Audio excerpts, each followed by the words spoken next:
Bumi beredar dalam orbitnya mengelilingi matahari dan seluruh isinya bergerak mengikut sini. Allah menciptakan makhluknya dengan peraturan, hukum dan undang-undang tertentu.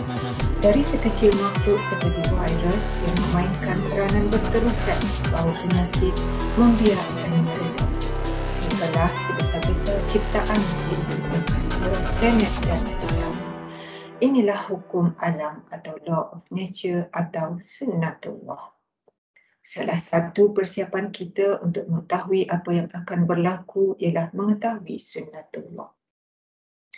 Sunnatullah adalah kaedah tetap Allah yang berlaku di alam semesta ini dan lebih khusus yang berlaku dalam kehidupan yang kita jalani pada hari ini. Siapa yang mengikut petunjuk Allah, dia akan beruntung. Siapa berusaha, dia akan berjaya. Ini semua adalah sunnatullah dan mudahan menjadi petunjuk dan bekal kepada kehidupan kita kerana semuanya telah ditentukan oleh Allah iaitu sunnatullah. Mari kita memahami sunnatullah. أعوذ بالله من الشيطان الرجيم قد خلت من قبلكم سنن فسيروا في الأرض فانظروا كيف كان عاقبة المكذبين هذا بيان للناس وهدى وموعظة للمتقين ولا تهنوا ولا تحزنوا وأنتم الأعلون إن كنتم مؤمنين.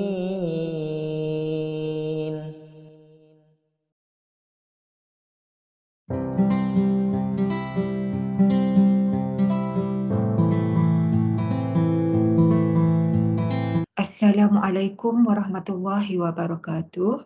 Alhamdulillahirabbil alamin wassalatu wassalamu ala asyrafil anbiya'i wal mursalin wa ala alihi wa sahbihi wa man tabi'ahu bi ihsanin ila yaumiddin.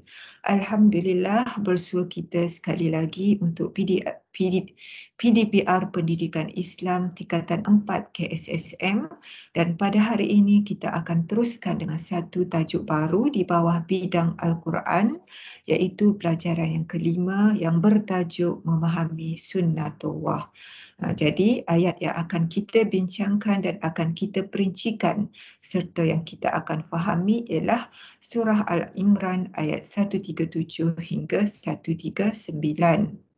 Jadi, murid-murid semua, tajuk hari ini merupakan satu tajuk yang amat penting yang perlu kita perincikan, yang perlu kita bincangkan untuk kita memahami sunnatullah. Dan sebenarnya perbincangan berkaitan dengan sunnatullah ini amat luas, sangat luas perbincangannya. Dan kita lihat perjalanan hidup kita dalam kehidupan kita sebenarnya telah diatur oleh Allah Subhanahu Wa Taala ataupun kita terikat dengan sunnatullah. Jadi fokus untuk kita pelajari tajuk memahami sunnatullah ini, kita harapkan murid-murid semua akan mendapat satu ilmu. Apa yang berlaku dalam kehidupan kita sebenarnya adalah sunnatullah. Kita berjaya, kita gagal adalah sunnatullah. Contohnya sunnatullah orang yang berjaya itu bagaimana, kita kena faham. Sunnatullah orang yang cemerlang itu bagaimana. Dan semua adalah dalam kehidupan kita ini berkisar di sebalik sunnatullah. Dan bila kita dah mempelajari tajuk pada hari ini, kita dah bincangkan, diharapkan murid-murid semua akan lebih bersemangat, lebih kuat, lebih tekun dan lebih rajin. Sebab apa? Sudah menjadi sunnatullah. Orang yang berjaya ataupun orang yang berusaha, Allah telah tetapkan dia pasti akan berjaya. Kerana itu adalah sunnatullah. Siapa yang berusaha, dia akan berjaya. Siapa yang tidak berusaha, dia akan menemui kegagalan dalam kehidupan. Jadi kita kena fahami sunnatullah. Jadi itulah sebenarnya matlamat dalam tajuk yang akan kita bincangkan pada hari ini. Diharapkan anak-anak murid semua dapat fokus. Bukan sekadar kita nak memenuhi silibus, tetapi kita nak faham konsep sunnatullah dalam kehidupan kita. Mudah-mudahan murid-murid semua akan menjadi individu ataupun insan yang lebih cemerlang dalam kehidupan kita. Okey, seterusnya kita lihat ayat yang menjadi pokok perbincangan kita untuk tajuk memahami sunnatullah pada hari ini, iaitu surah Al-Imran ayat 137 hingga 139.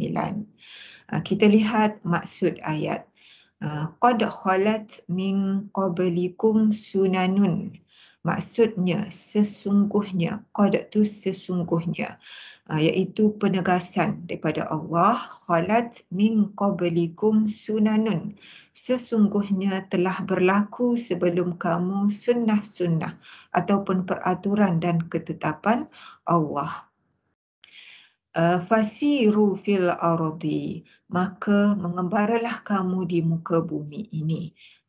Jadi Allah menyuruh kita semua supaya mengembara di atas muka bumi ini supaya kita dapat melihat sunnah-sunnah ataupun sunnatullah yang telah berlaku ke atas hidup kita ataupun umat yang terdahulu dalam kehidupan manusia ataupun umat Islam sendiri. Fangzuru kaifa kana aqibatul mukazzibin. Kemudian perhatikanlah bagaimana kesudahan golongan pendusta Al-Quran ini.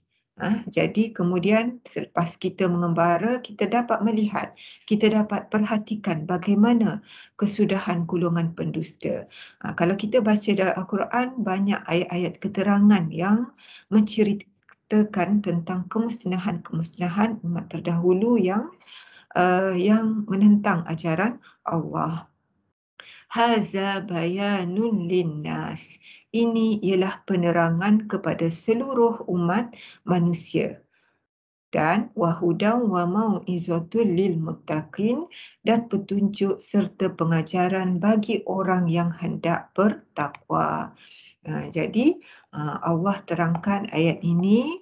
Ini Allah menegaskan bahawa Al-Quran menjadi penerang dan penyuluh kepada manusia yang ingin mendapatkan penerangan.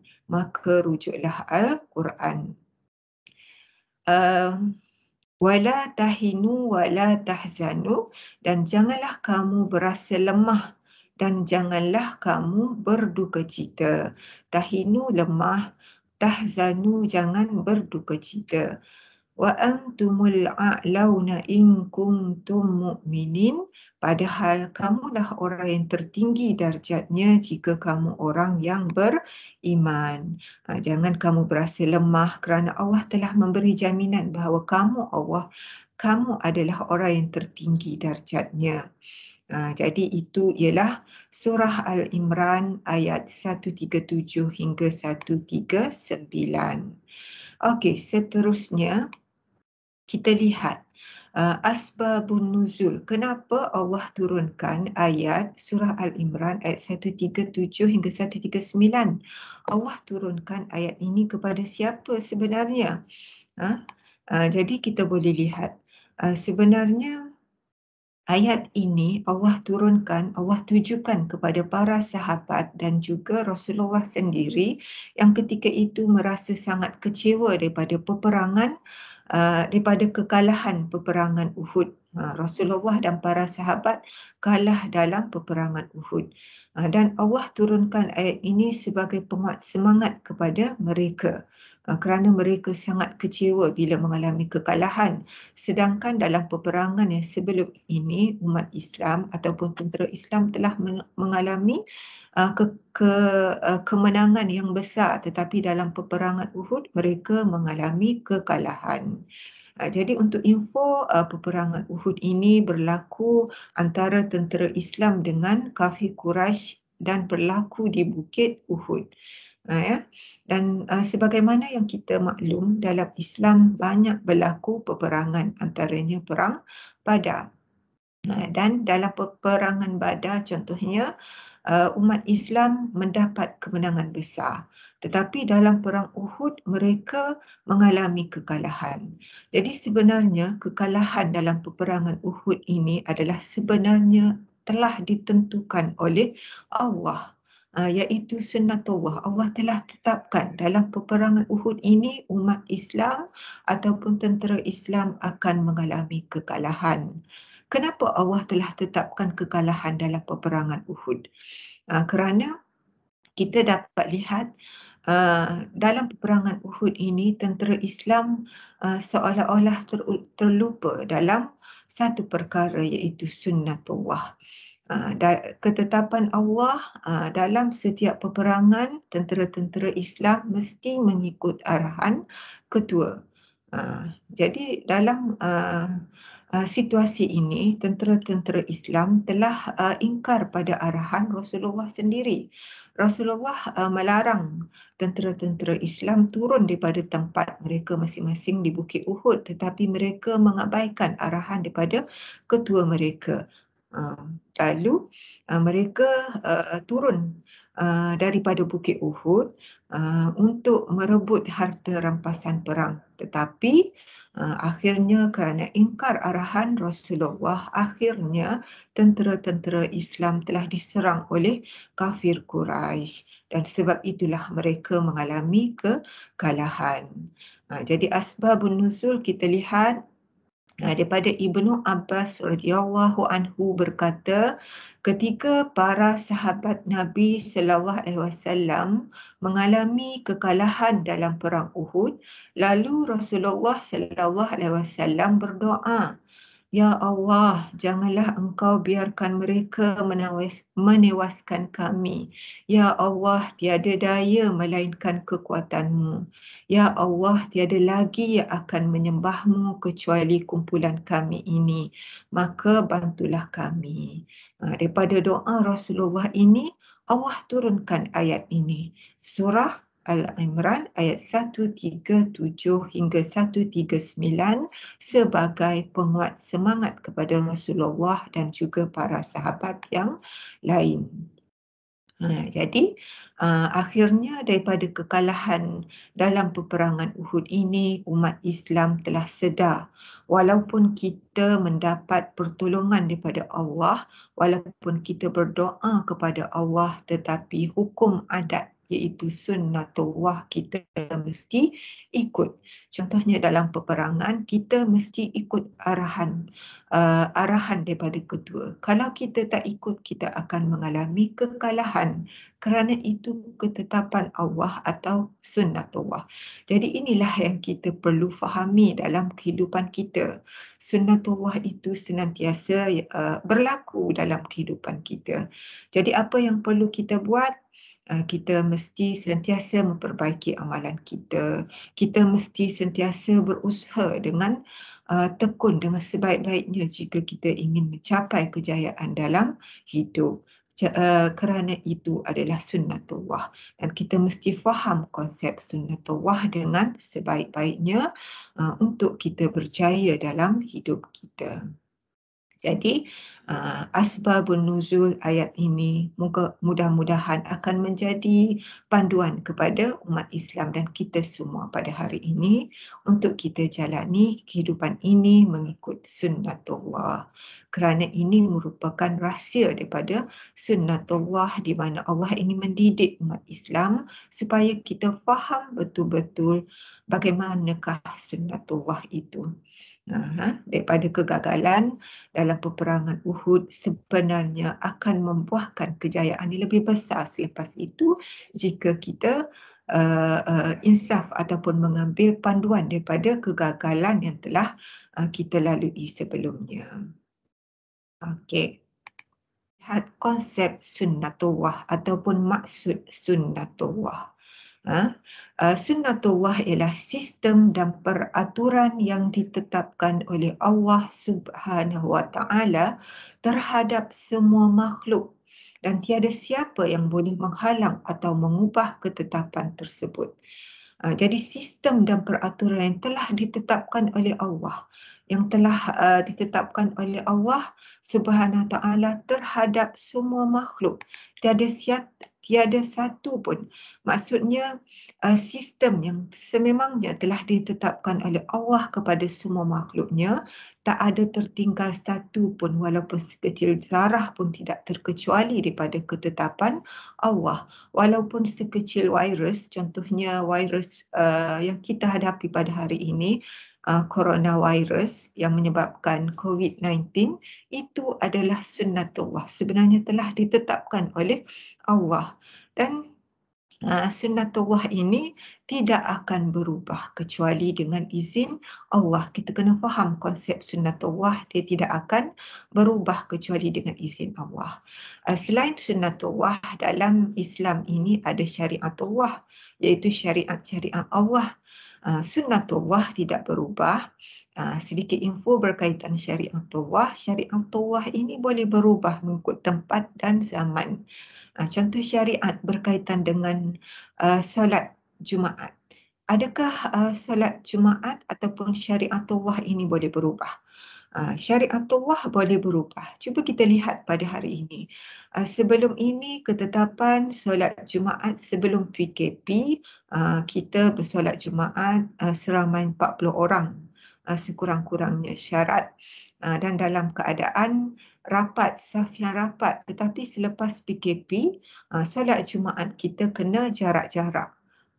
Dan kadang-kadang tak cukup 40. Ini menunjukkan Islam itu mudah ataupun Islam itu praktikal, kerana sifat Islam itu sendiri adalah praktikal. Jadi syariatullah boleh diubah. Tetapi sunnatullah itu ketetapan Allah yang tidak boleh diubah oleh sesiapa pun kecuali dengan izin Allah, ataupun kita boleh ubah melalui doa-doa kita. Itu konsep sunnatullah yang kita perlu faham. Contoh sistem alam cakrawala, bagaimana contohnya api sifatnya adalah panas. Tidak pernah api itu sejuk. Itu sunnatullah. Ataupun pisau sifatnya adalah tajam dan boleh melukakan seseorang. Tak ada pisau yang tidak boleh melukakan. Itu ialah sunnatullah. Macam mana planet ini bergerak, itu ialah sunnatullah yang telah, sistem yang telah ditetapkan oleh Allah. Samalah dalam kehidupan kita. Contoh siapa yang berusaha dia akan berjaya, itu konsep sunnatullah. Okey, seterusnya kita lihat konsep sunnatullah. Konsep sunnatullah. Yang pertama, kita kena faham sunnatullah bersifat tetap dan kekal dengan izin Allah Subhanahu Wa Taala. Bila sebut sunnatullah, dia tetap dan kekal dan tiada siapa pun boleh mengubahnya. Berdasarkan surah Al-Ahzab ayat 62, sunnatallahi fil lazina khalau min qabl wa lan tajida li sunnatillahi tabdila. Maksudnya, demikianlah menurut sunnatullah yang telah berlaku kepada orang yang telah lalu. Kamu tidak akan mendapati perubahan pada sunnatullah itu. Jadi Allah dah terangkan dalam surah Al-Ahzab, sunnatullah itu kita boleh lihat telah berlaku kepada orang yang telah lalu. Ataupun walaupun bukan umat yang terdahulu, orang-orang yang sebelum kita. Sunnatullah itu tetap. Zaman sebelum ini ataupun zaman sekarang, sunnatullah adalah tetap. Kamu akan mendapati tidak akan berlaku sebarang perubahan pada sunnatullah itu. Kerana orang-orang terdahulu telah melalui sunnatullah. Dan sunnatullah ini bukan setakat pada hukum alam sahaja ataupun law of nature. Tetapi berlaku dalam hidup kita. Contoh kita boleh lihat sunnatullah berkaitan dengan peredaran darah. Apakah yang mengepam darah, tugas jantung, tidak pernah berubah. Tugas jantung tu daripada zaman dahulu ataupun sekarang dia berubah. Itu adalah sunnatullah. Ini adalah di bawah ketetapan Allah. Tidak pernah berlaku perubahan dan menyebabkan, dan jika berlaku perubahan pada jantung tadi contohnya, berlaku aliran pengepaman darah yang berbeza akan menyebabkan manusia sakit dan lain-lain. Itu konsep sunnatullah yang pertama, bersifat tetap dan kekal dengan izin Allah Subhanahu Wa Taala. Yang kedua, konsep sunnatullah. Sunnatullah merangkumi semua makhluk di atas dunia ini. Walau sekecil zarah sekalipun, sunnatullah tetap berlaku ke atas makhluk-makhluk ini. Bukan sekadar sunnatullah ini berlaku ke atas manusia, berlaku juga ke atas bulan, bintang, air dan semua makhluk di atas muka bumi ini. Berdasarkan dalilnya berdasarkan surah Ar-Ra'd ayat 15. Walillahi yasjudu man fis samawati wal ardi taw'an wa karhan wa zilaluhum bil ghuduwi wal asal. Maksudnya, dan kepada Allah bersujud segala yang ada di langit dan di bumi dengan sukarela atau terpaksa, dan juga bayang-bayang mereka pada pagi dan petang. Dan kepada Allah bersujud segala yang ada di atas muka bumi ini. Menunjukkan sunnatullah ini berlaku ke atas semua makhluk, hatta ke atas bayang-bayang sekalipun. Kita lihat bayang-bayang. Bayang-bayang akan muncul bila adanya matahari. Tak pernah ada bayang-bayang bila tak ada cahaya. Itu menunjukkan sunnatullah. Dia merangkumi semua makhluk. Jadi berdasarkan dalil di bawah, sama ada suka ataupun tidak, semuanya berada dalam keadaan menurut perintah, iaitu yasjudu, sujud kepada Allah menurut perintah Allah. Maka di sinilah yang membezakan antara manusia yang beriman dengan tidak beriman. Manusia beriman, mereka akan sentiasa bersujud kepada Allah. Mereka bersujud dengan sukarela, tetapi yang tidak beriman ada yang taat pada Allah, ada yang terpaksa, iaitu orang-orang yang munafik. Mereka buat dalam keadaan bersusah payah. Mereka buat kerana pandangan manusia, bukan pandangan manusia, bukan pandangan daripada Allah. Jadi ini merupakan satu ketetapan umum. Sunnatullah merangkumi semua makhluk. Berlaku ke atas semua makhluk. Ini kita kena faham konsep sunnatullah. Okey, yang ketiga, sunnatullah berasaskan kepada konsep sebab, musabab dan akibat. Apa yang berlaku dalam kehidupan kita pada hari ini berasaskan kepada konsep sebab, musabab dan akibatnya. Contohnya, kita boleh lihat kejadian awan dan hujan berlaku melalui proses penyejatan dan kondensasi sebagaimana Allah Subhanahu Wa Taala berfirman. Okey, kita lihat kejadian hujan, iaitu sebab. Hujan ialah sebab, proses penyejatan dan kondensasi ialah musababnya. Ataupun kejadian awan tu kan, awan mengandungi kondensasi, berlaku pemeluapan daripada bumi, air terpeluap ke awan dan akhirnya turun menjadi hujan. Itulah konsep sebab, musabab dan akibat. Setiap apa yang berlaku mesti berkisar kepada sebab, musabab dan akibat. Jadi kita kena faham konsep sunnatullah ini yang berlaku dalam kehidupan kita. Kita tidak boleh lari daripadanya kerana manusia terikat dengan perkara yang biasa berlaku dan berulang-ulang kepada manusia. Contohnya api, sifatnya membakar. Jadi kita kena faham konsep berasaskan sebab musabab ini dan akibat yang akan berlaku.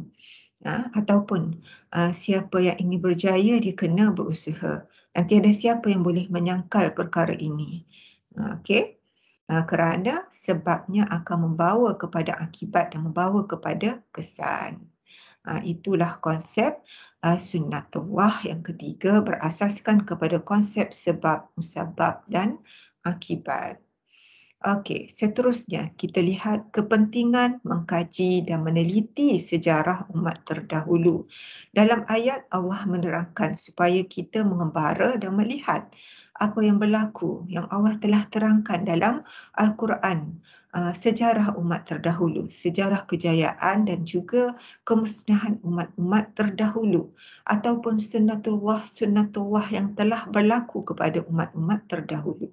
Dan sunnatullah ini tidak pernah berubah, tetap. Kalau berlaku kepada umat terdahulu, berlaku juga ke atas kita, umat Islam sekarang. Kerana itu sifat sunnatullah. Kita lihat ada 3 kepentingan kita mengetahui mengkaji umat-umat terdahulu. Yang pertama, dapat mengenal pasti sebab kejayaan umat terdahulu. Yang kedua, dapat mengetahui sebab kemusnahan umat terdahulu. Dan ketiga, dapat dijadikan iktibar dalam kehidupan dengan berpegang teguh pada akidah yang benar dan berakhlak mulia. Kita lihat satu persatu. Yang pertama, kenapa kita perlu mengkaji kejayaan ataupun kisah-kisah umat terdahulu supaya kita dapat kenal pasti sebab kejayaan umat terdahulu. Kita kena kaji kenapa mereka berjaya. Kita lihat contoh-contoh yang disebut dalam Al-Quran. Contohnya kejayaan ke atas kaum Nabi Yusuf alaihi salam. Sebab kejayaannya, dan kita lihat tadi konsep sunnatullah ia berasaskan sebab, musabab dan akibat. Kita lihat sebab kejayaan kaum Nabi Yusuf alaihi salam. Mereka menyimpan bekalan semasa musim menuai atas nasihat Nabi Yusuf alaihi salam. Mereka berusaha menyimpan bekalan semasa musim menuai.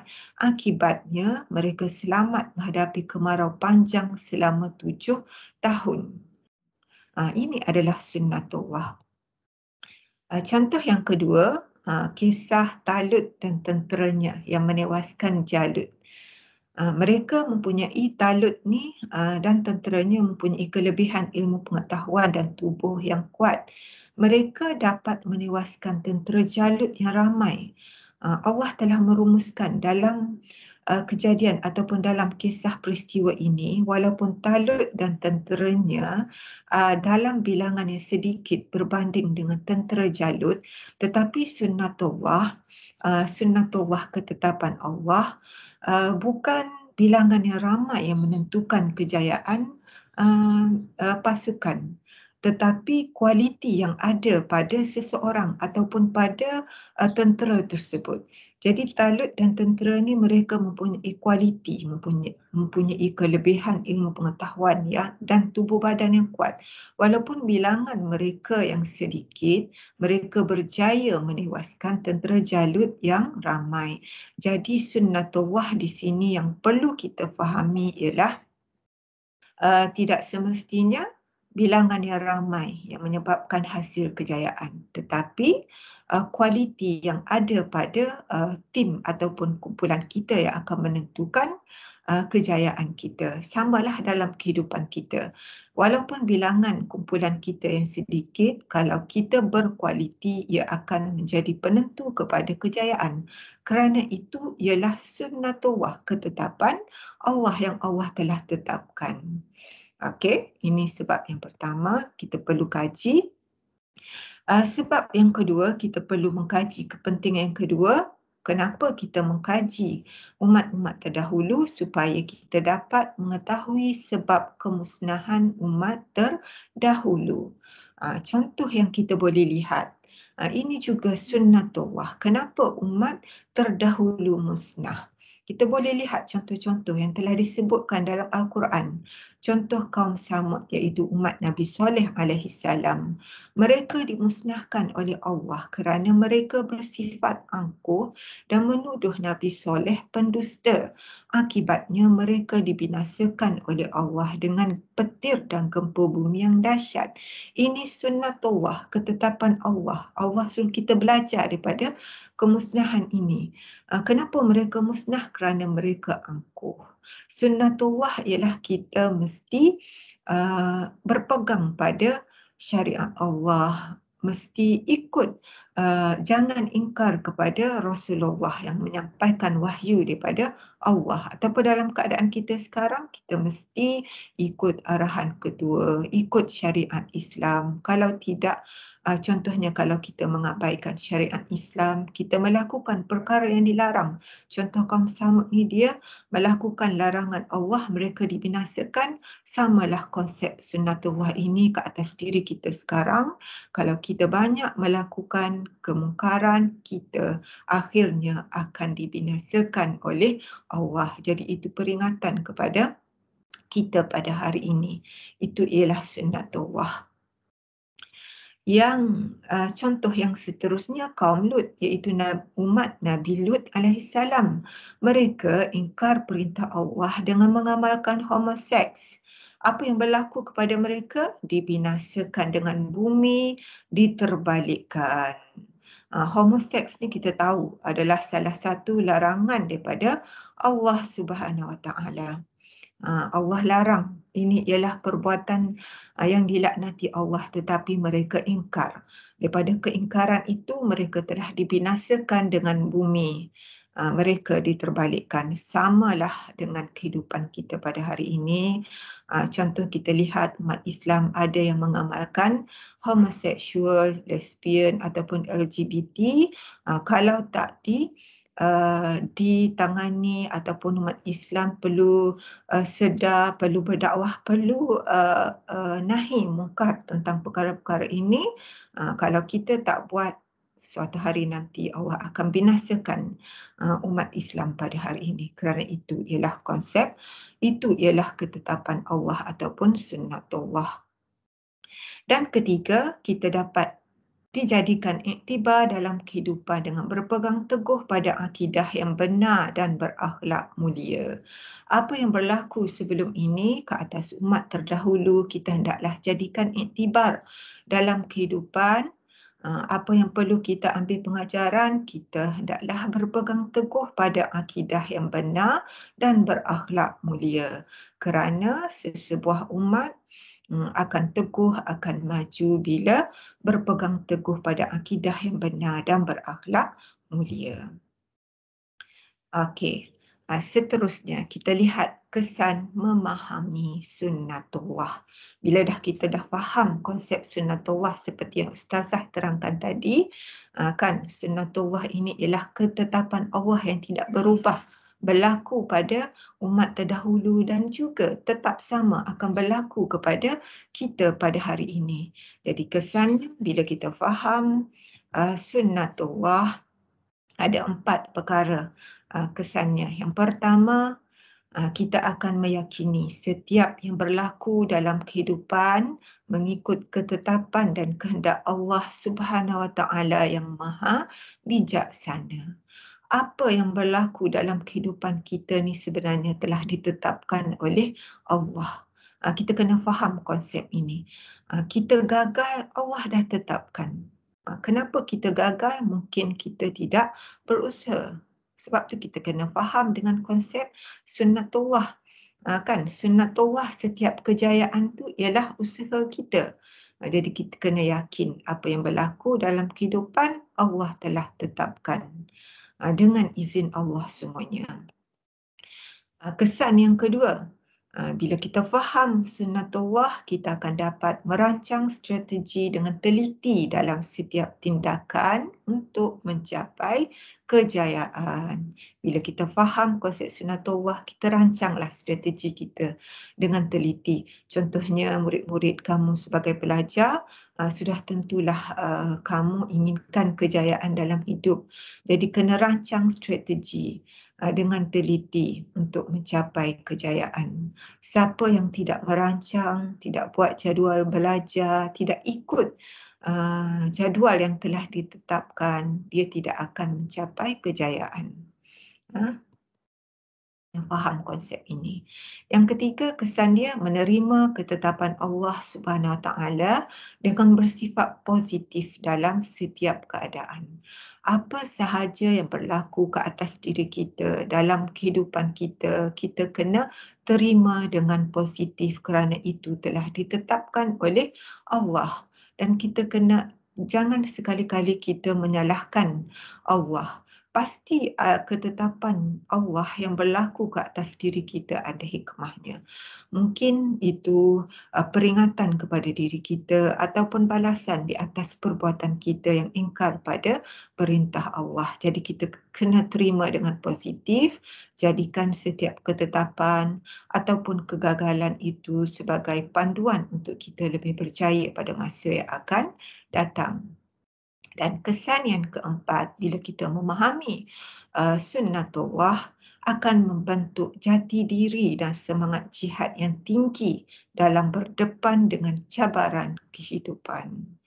Membentuk jati diri kita, kamu sebagai remaja, dan semangat jihad yang tinggi. Jihad ni ialah berjuang bersungguh-sungguh. Jadi sebagai pelajar, hendaklah berjuang bersungguh-sungguh untuk belajar. Barulah kita akan mencapai kejayaan.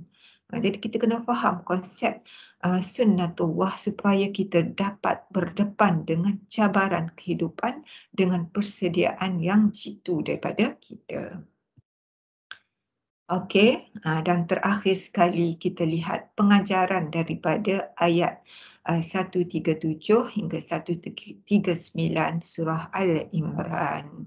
Apa yang boleh kita pelajari, ambil pengajaran daripada ayat ini. Ada 4 pengajaran yang anak-anak murid boleh ambil pengajaran daripada isi kandungan yang telah kita bincangkan sebentar tadi. Pertama, kita hendaklah meyakini bahawa Allah Subhanahu Wa Taala telah mengatur kehidupan manusia bersesuaian dengan peraturan dan ketetapannya. Allah telah atur. Kita kena yakin bahawa Allah telah atur kehidupan kita bersesuaian dengan peraturan dan ketetapannya. Kita kena yakin. Yang kedua, kita hendaklah mengkaji dan menyelidiki sejarah umat terdahulu agar menjadi pedoman dalam kehidupan kita. Kita kena belajar. Kita kena selidik, kaji kenapa umat terdahulu mereka mencapai kejayaan. Jadi kita ambil iktibar daripadanya. Ataupun kenapa umat terdahulu dimusnahkan oleh Allah. Jadi kita kena kaji supaya kita jadikan pedoman dalam kehidupan kita supaya kita tidak mengulangi kesilapan yang sama. Yang ketiga, kita hendaklah menjadi pengembara di muka bumi ini supaya dapat mengetahui dan menyelidiki sunnatullah. Dalam Islam, Allah sendiri menggalakkan kita mengembara ataupun kita holiday tu kan, kita pergi mengembara ke negara-negara lain supaya kita dapat merenung kejadian alam dan juga dapat menyelidiki sunnatullah, ketetapan Allah yang berlaku dalam kehidupan manusia. Dan keempat, kita hendaklah meyakini bahawa Al-Quran ialah petunjuk ke arah kebenaran bagi orang yang beriman dan bertakwa. Kita kena yakin bahawa bahawa Al-Quran itu satu-satunya petunjuk kepada umat Islam, umat Nabi Muhammad yang menjadi petunjuk ke arah kebenaran bagi orang-orang yang beriman dan bertakwa. Jadi ini adalah 4 pengajaran daripada tajuk daripada surah Al-Imran ayat 137 hingga 139. Mudah-mudahan ia akan menjadi panduan kepada kita semua pada hari ini untuk menjalani kehidupan kita dan memahami konsep sunnatullah, ketetapan yang Allah telah tetapkan ke atas kita dan semua makhluk yang ada di atas muka bumi ini. Okey, itulah sahaja tajuk yang kita perincikan dan kita bincangkan pada hari ini. Sebelum Ustazah akhiri kelas hari ini, Ustazah bawa satu kata-kata daripada Dr. Yusuf Al-Qardawi. Fenomena kerosakan yang berlaku di atas muka bumi adalah sebagai satu bentuk pendidikan dan peringatan kepada manusia agar kembali kepada landasan dan selamat hidup yang sebenar berteraskan syariat Islam. Fenomena kerosakan contohnya gempa bumi, tsunami, apa-apa kerosakan berlaku di atas muka bumi ini, sebenarnya Allah jadikan, Allah turunkan sebagai satu bentuk pendidikan dan peringatan kita kepada manusia. Peringatan Allah kepada manusia supaya kita mengambil pelajaran dan kita belajar daripadanya, supaya kita kembali kepada landasan dan matlamat hidup yang sebenar. Contoh kita lihat dalam Al-Quran, Allah telah terangkan umat terdahulu yang ingkar kepada suruhan Allah, ingkar kepada arahan Nabi mereka, Allah akan binasakan mereka. Jadi samalah dengan kita. Kita kena kembali kepada landasan dan matlamat hidup yang sebenar berteraskan syariat Islam. Jadi berakhirlah kelas kita pada hari ini. Semoga anak-anak murid semua dapat memahami tajuk hari ini, memahami konsep sunnatullah dalam kehidupan kita. Setiap yang berlaku dalam kehidupan kita adalah ketetapan Allah sejak azali lagi, dan kita kena mengambil iktibar, kita kena mempelajari sunnatullah itu, dan kita kena terima sunnatullah yang berlaku dalam hidup kita. Jadi Ustazah akhiri dengan wabillahi taufiq wal hidayah. Assalamualaikum warahmatullahi wabarakatuh. Mudah-mudahan kita akan berjumpa lagi pada sesi PDPR yang akan datang.